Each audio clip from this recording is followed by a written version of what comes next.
பால் ஆடையிலேருந்து நம்ம எப்படி நெய் எடுக்கலான்னு பார்க்கலாம். இது வந்து ஒரு 15 நாள் சேர்த்து வச்ச பாலாடை தாங்க. அப்புறம் நீங்கள் நெய் எடுக்க போகிற அன்னைக்கு ஃப்ரீசர்லேருந்து ஃப்ரிட்ஜில் எடுத்து வச்சுருங்க. அப்போ தான் உங்களுக்கு வந்து கொஞ்சம் ரொம்ப கட்டியாக இல்லாமல் கொஞ்சம் அரைக்கிறதுக்கு உங்களுக்கு ஈஸியாகவும் இருக்கும். இப்போ இதில் வந்து ஜில்லுன்னு இருக்க தண்ணி வந்து சேர்த்துக்கலாம். ஏன்னா அந்த ஜில்லுன்னு இருக்க தண்ணி சேர்த்து அரைக்கிறப்ப தான் நமக்கு வந்து நல்லா அந்த பதம் வந்து வரும். இப்போ நம்ம மிக்சியில் போய் அரைக்கலாம். அது பல்ஸ் மோடில் வச்சு அரைச்சிக்கோங்க. ஒரு 4-5 டைம் பல்ஸ் மோடில் வச்சு, உங்களுக்கு தெரியும்ல ஒவ்வொரு மிக்சியும் ஒவ்வொரு மாதிரி, உங்கள் வீட்டில் இருக்கிற மிக்சியை பொறுத்து இருக்குது. பல்ஸ் மோடில் வச்சு அரைச்சிங்கன்னா இந்த மாதிரி நல்லா பதங்கணக்கட்டாக வந்துடும். உங்களுக்கு ரொம்ப ஈஸி தான். பார்த்திங்களா எவ்வளோ அழகாக பதம் வந்திருக்குன்னு. நம்ம வீட்லேயே ஒரு 15 நாள் சேர்த்து வச்ச ஆடையிலேயே இவ்வளோ பதம் வந்திருக்கு.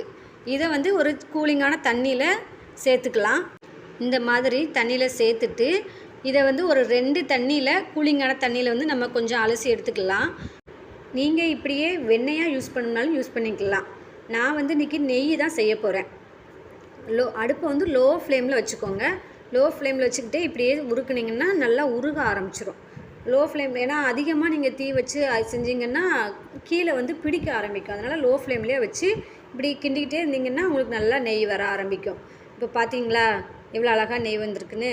கடைசியாக முருங்கைலேருந்து ஒரு கொத்து போட்டுக்கோங்க. என்கிட்ட முருங்கை இல்லைனால கருவேப்பிலை போட்டிருக்கேன்.